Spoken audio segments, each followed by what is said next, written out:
We'd like to welcome you to another edition of Grok Talk, brought to you by New Hampshire's leading conservative blog site, GraniteGrok.com. We are your feared extremist, right-wing, hard-charging, gun-toting, opinionated, outspoken, rabble-rousing, letter-writing, radio microphone stomping conservatives and rational libertarians. So get ready for more news and opinion you could only get from GraniteGrok.com. Grok Talk.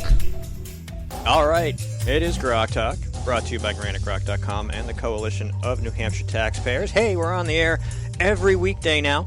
You can listen to this in past programs from 9 to 11 a.m. Eastern Time on The Rock and HCR.com and at GraniteGrok.com or at Spreaker. You can also catch this and past programs anytime you want, anywhere you want on your mobile device on Spreaker, Stitcher, TuneIn, iTunes, iHeart, and The Rock and HCR.com. Lots of guests today, full schedule. Susan Olson and Emily Sandblade are already here. We're going to talk about a tax calculator, New Hampshire income tax calculator. At 9:40, Senator Bob Smith's going to join us to talk about Ted Cruz and the Republican debate this week. 10:05, David McIntosh from Club for Growth is Thank going to you. tell us about why I'm looking at my note and I'm going, what's that say? about what's up with Trump. What's up with Trump? Actually, we're going to talk about the the onslaught of conservative publications talking about how Trump is Trump, but he's not a conservative. So anyway, we'll get to that. And then Aaron Day is going to come in. We're going to talk about Medicaid expansion in the hearing this week. And, of course, we have some lovely people here to help us with that. And then Chrissy Harris from AFP, Americans for Prosperity, will be in at 10:40. And we're going to talk about energy and ethanol and Obama and the EPA. So, let's get right to it there, ladies and gentlemen. We have some very talented and interesting people here to talk to us about a New Hampshire tax calculator. So give us the story on this. Well, I would love for us to be able to claim original credit for this, but we'd like to thank Democrat Paul Henley of Merrimack County. I forget what his district is, but I believe he's in Concord. On the 30th of November in 2015, he wrote an article. It was picked up in the Portsmouth Herald, talking about his plan for what he calls a New Hampshire tax shift.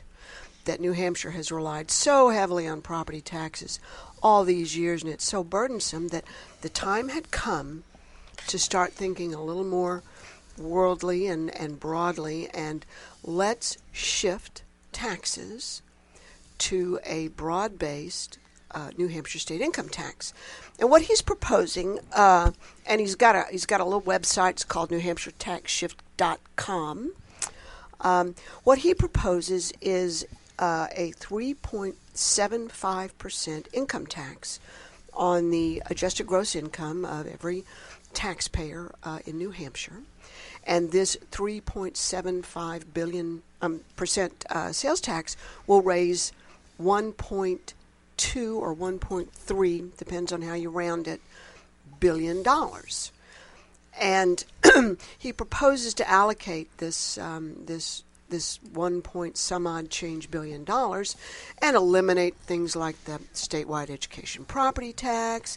He wants to eliminate the interest and dividends tax that's charged. He wants to lower the business enterprise tax. He wants to give $50 million to cities and towns. He wants to refill the rainy day fund. All with this simple, tiny, easy little 3.75% income tax on adjusted gross income. Now, we thought, isn't that interesting? How's that going to work out when he loses 20% of the residents? Well, that's something we're going to talk about. But Emily and I were looking at that and thinking, interesting.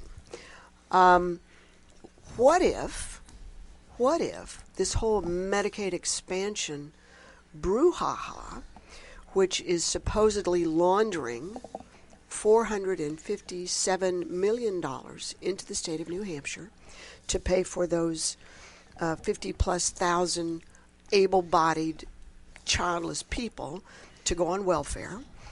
What if... Who formerly had their own private insurance. Most of them, yeah. Yeah. Correct. But they can't afford that anymore. Yeah. So we're thinking, okay, we're being told that Medicaid expansion is going to cost the state nothing because it's federal money. And even if they decide to change it, we'll only get dinged for 5% or at the most 10%. So we thought, how are we going to pay for that? How are we going to pay for that delta? So we took that Medicaid expansion figure, and we said, let's see what a New Hampshire income tax would have to be to cover the 5 or whatever percent it might be. The what you're going to hear is the calculator will figure anything from only a 5% contribution from the feds all the way to 95, which is allegedly the current amount that they're paying. So we went through and picked up the property tax burden, both local and statewide, in every city and town in New Hampshire, and plugged that into the calculator. And using Paul Henley's own proposal of adjusted gross income and the normal standard deductions that one would be able to take to get to that adjusted gross income, put it all in this nice little box and shook it up and produced the New Hampshire income tax calculator. And I know we can't see this on the screen here today, but if Emily, who's the resident genius here, would walk us through, run this little calculator. So each of us here at this table can find out if Paul Henley's 3.75% income tax is imposed upon us, what we're going to have to pay pre and post Medicaid. So take it away. Is there a URL? There will be. It will be. The calculator will be put up on Monday afternoon at expandnh.org. It turns out that there's an expandnh.com. It's developed by a group called Cooks and Strategies Communications out of Manchester, and it is a pro-Medicaid expansion site. It's actually the cover for the BIA. And what they've done, it's so cool. It is so cool. I admire this so much. They have rebranded expanded Medicaid, and they call it MedX. MedX is good for business. MedX is going to perform all these miracles. It is going to perform all these miracles. So we thought, you know what? expandnh.com, which is their little website, these genii forgot, I guess, all the domains that are available. They didn't pick up the .us. .net. They didn't pick up the .org. So the calculator, which is kind of a sign. There were several signs that they're really, really quite newbie at this sort of thing, and not picking up all the domains, the relevant domains for your site, is one of those, indicators of inexperience. And being pro-capitalist pigs like we are happy to sell them this domain name. Yeah, starting at probably about $500,000 or so. Cash. So, and that's just a very thin profit margin too. It's a very thin profit margin. It is indeed, especially when you look at the income tax that's coming. So, Miss Emily, we can be bought. It's just that we're very, very expensive. High priced. And they are legalizing prostitution in New Hampshire, so we're good. I've heard that. Yes, all the important priorities. Well, I understood it was legal in the State House anyway. It appears to be. Okay, so what I have here is I have what I call the New Hampshire income tax calculator. And most people in New Hampshire, or a good many people in New Hampshire, own a home, and they pay the property taxes on that home.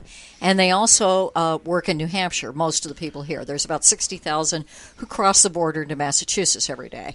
But there's about 770,000 people in New Hampshire who are employed, so that leaves about 700,000 who actually work here.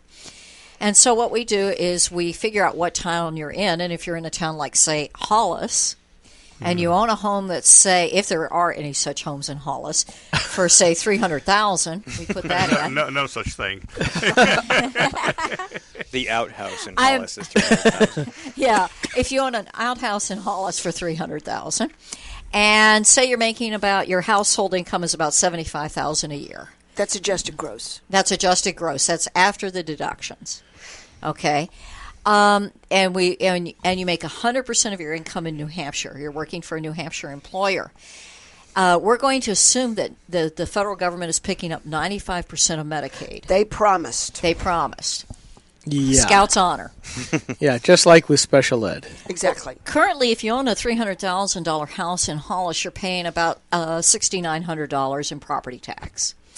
Under this new system that Paul Henley has proposed and taking into account the 5% that the state is having to pick up, and pass through to people for Medicaid, your housing cost, your property tax, would actually drop from $6,900 to about $6,165. So it would drop off by about close to $750. By stealing that state education property tax. I don't know who he's given that to, but that little bit that's statutorily required. What is it? $323 million a year. Something like that. In that range. Yeah. However, okay, so that sounds really good. I mean, that sounds wonderful. It's a nice little shift. Well, your income tax, and we're talking about $75,000 in AGI, suddenly goes up to $2,870 from zero. And your total tax goes from $6,906 to $9,035. Is that great?